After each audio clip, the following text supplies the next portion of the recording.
A'udzu billahi minasy syaithanir rajim. Bareng-bareng semua.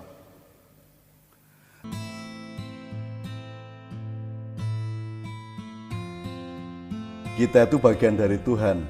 Terus kita dikasih logika, dan logika itu hanya bagian sangat kecil dari logika Tuhan. Terus mau kita pakai untuk memahami sumbernya, kan tidak bisa. Kan gitu. Jadi Anda mendekati Tuhan dengan logika terhadap ciptaan Allah, dengan ciptaan-ciptaan. Tapi jangan dengan Tuhan. Jangan kepada Tuhan Anda pakai logika. Artinya tidak mencukupi. Wong Anda itu memahami rasa manis saja nggak bisa tuh. Apa tuh manis itu? Filsafat adalah induk segala ilmu. Sekarang jawab secara ilmu atau secara filsafat. Manis itu apa? Legi itu apa? Asin itu apa? Seseorang merasakan asin kan karena dikasih tahu ibunya, bapaknya itu asin gitu kan. Gitu kan. Ketika asin itu datang ke kita secara orisinal kan kita tidak menyebutnya asin, dan ide asin itu kan dari Allah. Ide manis itu dari Allah.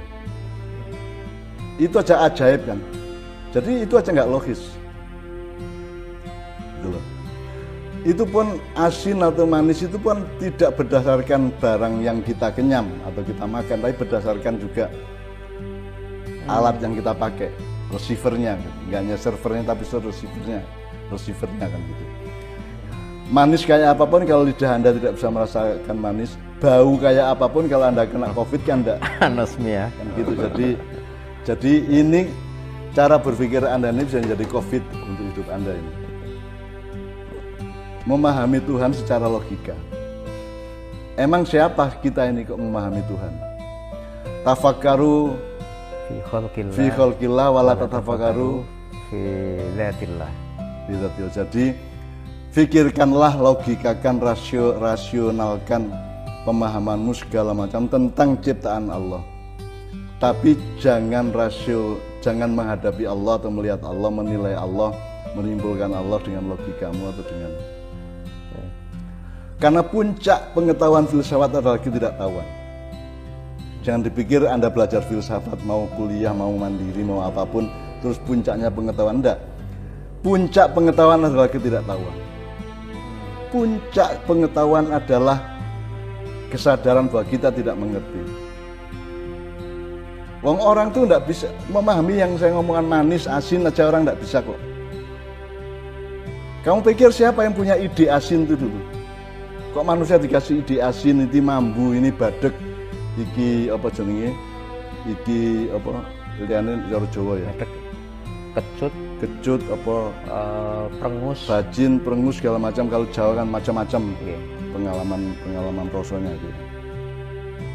Itu aja kita tidak paham. Kalau kita Tuhan dulu kan kita menciptakannya tidak kayak gini. Itu aja bagaimana logikanya. Kok Tuhan bisa loh punya ide mengenai manis.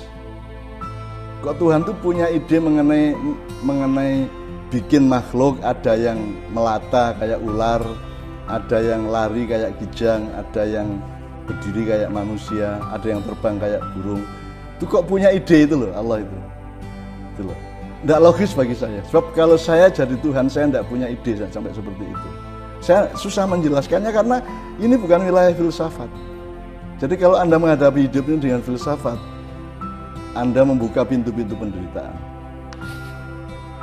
Oleh karena itu, yang ditawarkan oleh Islam bukanlah pemahaman terhadap Allah, tapi pemahaman dan apresiasi dan cinta kasih kepada ciptaan Allah.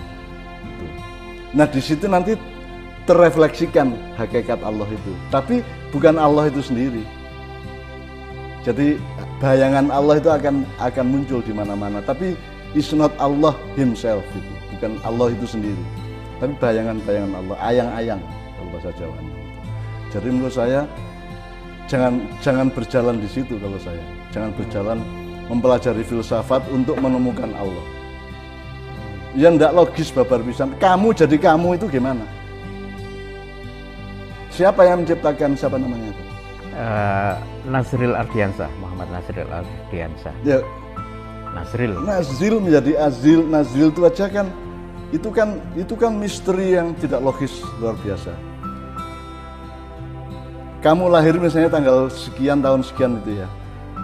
Kalau dikejar lagi, loh kamu kan tidak lahir karena bapak ibumu tidak kawin. Jadi sebenarnya kamu itu hakikatnya lahir itu ketika bapak ibumu kawin.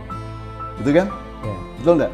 Kalau bapak ibu tidak kawin, kamu tidak lahir dari itu. Betul enggak? Jadi hakiki ya, hakiki kamu lahirnya itu ketika bapak ibunya kawin. Ketika itulah kamu ada kans untuk lahir.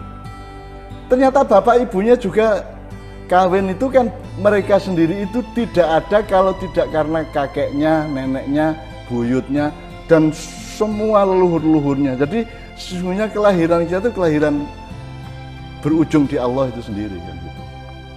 Jadi kalau mau berfilsafat ayo wes. Tapi Anda pusing sendiri karena Anda jadi silakan mengembara, silakan mengeksplorasi seluruhnya itu, tapi jangan terus datang dengan perjanjian kepada dirimu bahwa saya harus paham secara logika. Bagaimana? Wong kamu itu logika fisik saja tidak bisa kok. Rambutnya Nazrilnya apa keriting, apa lurus, apa ikal atau apa? Bagaimana logikanya kok Nazril rambutnya begitu sementara tetangganya enggak, temannya tidak? Itu gimana? Itu gimana? Logikanya bagaimana itu?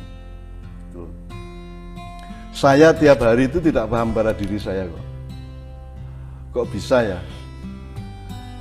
Jantung saya ini bergerak terus, berdenyut terus, berdetak terus, di luar kendali saya. 100%. Ya.